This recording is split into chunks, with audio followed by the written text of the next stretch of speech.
Okay, so here's some releases that we can do for the hands, and we're going to use the ball and a foam roller. So we've got the hands and the neck. So let's have a little look at this. This one of them that we're going to do, these actually first few are going to be really helpful for carpal tunnel as well. So I've got a soft ball here. You could certainly use a smaller soft ball. And the first thing I'm going to do is just, you can take a seat on the ground or on your chair and have a hard surface on the table, and you can just roll out your hand like this. You could also add more pressure and put one hand on top of the other. I'm just going to start to, like what we did with the feet, and you can just go back and forth, you can do some circles and side to side. And again, you might stay for maybe 30 seconds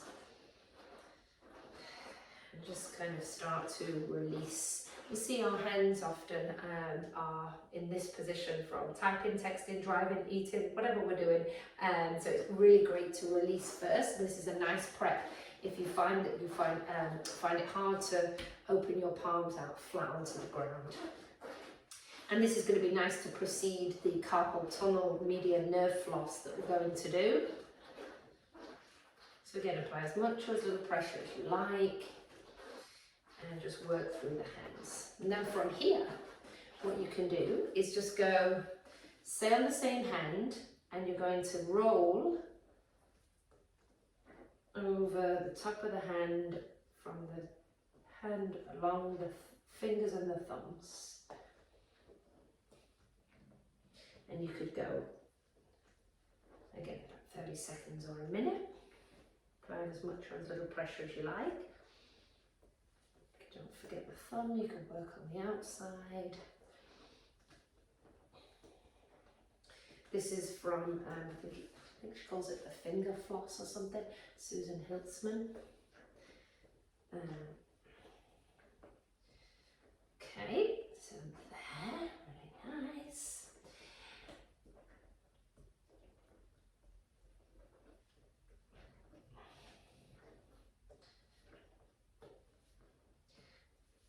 So Susan Hiltzman is the creator of the melt method.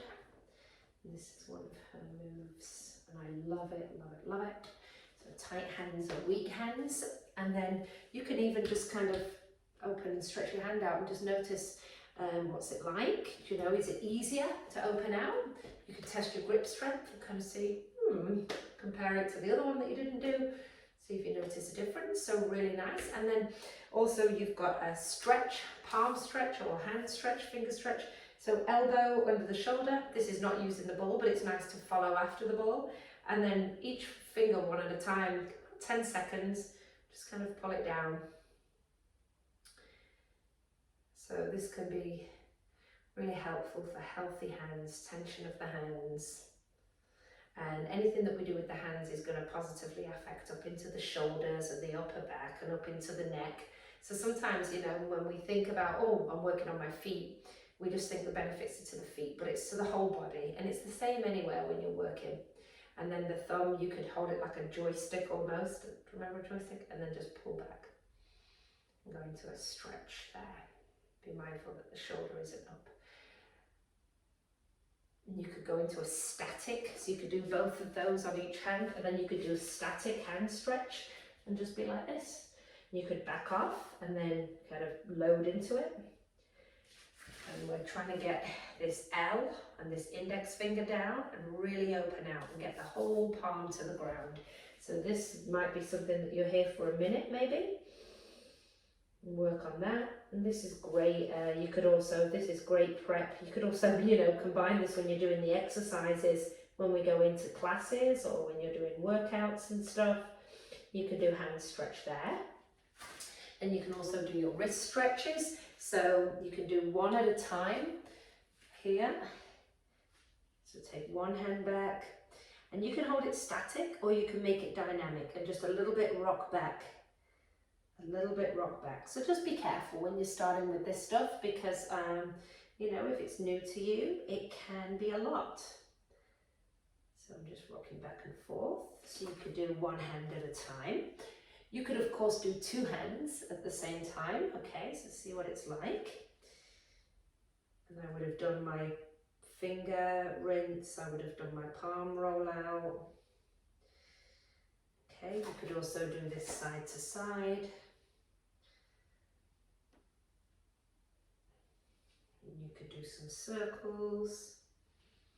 And you could also do this stretch here. So you could do two hands. Again, that might be quite intense. You could also do one. And start to just hydrate and move these hands and these wrists. So really lovely. Actually, after doing that one, it feels great. I want to do the other one. And then the next one is, so they're all helpful for carpal tunnel. This next one definitely is a wonderful carpal tunnel. So carpal tunnel, we're looking at the median nerve, and it looks like this. So I'm going to take my hand on the wall, and so I want my fingers pointing backwards. And that's why it's nice to do all that stuff first, or even just roll out the palms. You don't have to do all the other stuff. So roll out the palms. If you're doing the finger stretching, by the way, that's something that you can just do several times a day for a minute. And just kind of, you know, when you're watching the TV or whatever, just starting to stretch out those palms if you feel like the hands are like this all the time. Okay, so the fingers are pointing backwards. I notice that my shoulder is not height, so I want my shoulder to be dropped.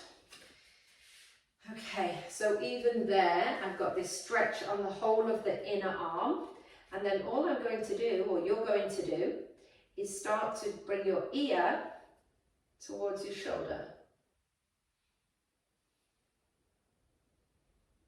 You're breathing nice and relaxed, and it's up to you how much. If I hand on the wall, make sure your shoulder isn't height.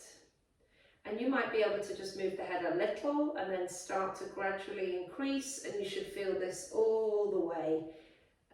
So this can be a really nice, one for carpal tunnel. Okay, the next one is using the foam roller, or you could use, if you have a ball like this, it might be nice. But I'm going to show you with a foam roller. So you've got the occiput, the base of the skull here. So occiput, base of the skull. And we want to have the base of the skull on the roller. So let's have a little look here. If you had a half dome foam roller, that would be nice to use that too. Okay, so I'm not in my neck there, although that's nice as well. But I'm going to go under that, on the ridge of the skull. And all we're going to do is kind of go side to side. If you feel like the roller's moving away from you, bring it in a little, lift the chin up, and you can apply some pressure there. Let the shoulders relax. My foam roller keeps running away. Actually, that's why I like to use the half dome, because it doesn't go anywhere. And you could stay then, so I'm going to just look to the right here, and I'm going to press back into the back of the skull there, and then I'm just going to do some little circles into that area, really small, and breathe in, my spine, my shoulders, chest is relaxed, and then come back, go to the left, apply some pressure, and then again just do some little circles, really small.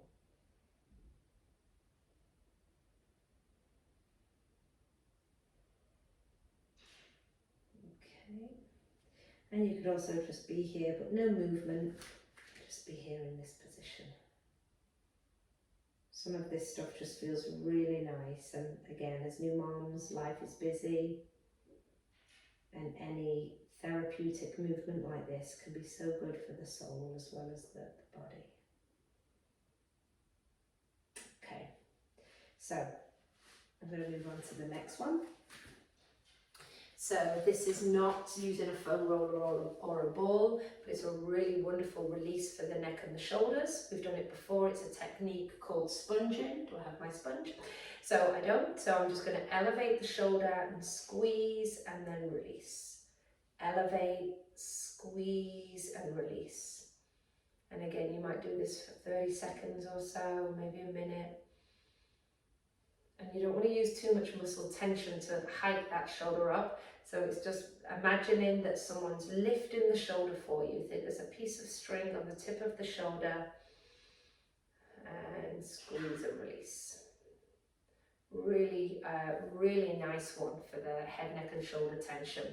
So then another one for the neck as well. Again, not using the foam roller or the ball, but love this one for neck and shoulders, particularly neck. So it's this is what I'm going to do.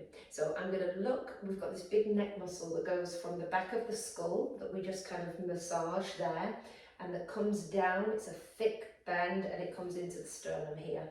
And when tight, it can encourage and bring us into this forward head position.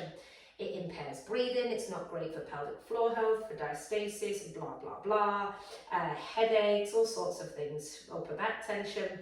So in an ideal world, we'd like the head to be sitting up on top of the shoulders. So this could be really nice for forward head posture. Okay, so you've got your collarbone here. So you see that clavicle, the bone. You're going to take your hands underneath it. So I'm going to do the left side. So first of all, what I'm going to do is look over my shoulder, and that's going to shorten this neck muscle. Then I pull down on the skin underneath that collarbone. So I pull down, that creates a lock, and then I'm going to do the release. So as I turn away, I'm going to slide my hands to the outer shoulder, and then I release. So I look over to shorten the muscle. I pull down to create a lock, and I look away, and it's this sliding lock. So when you look away, you slowly turn. It's starting to stretch this muscle, and your hands are sliding or kind of pulling down and across on that skin. Shorten, lock, release. Shorten, lock, release. Really wonderful, and you can do maybe 5 or 6 on one side, 5 or 6 on the other side. Really nice. I'll show the other side just so we can do it together. So there's the collarbone, and I'm going to go under the collarbone. So I shorten that big neck muscle, and I pull down to create a lock, and then I turn and slide. Shorten, lock. These are just very simple ones you can do, particularly after hours of feeding. Really, really nice. So I hope you enjoy those. Okay, bye-bye.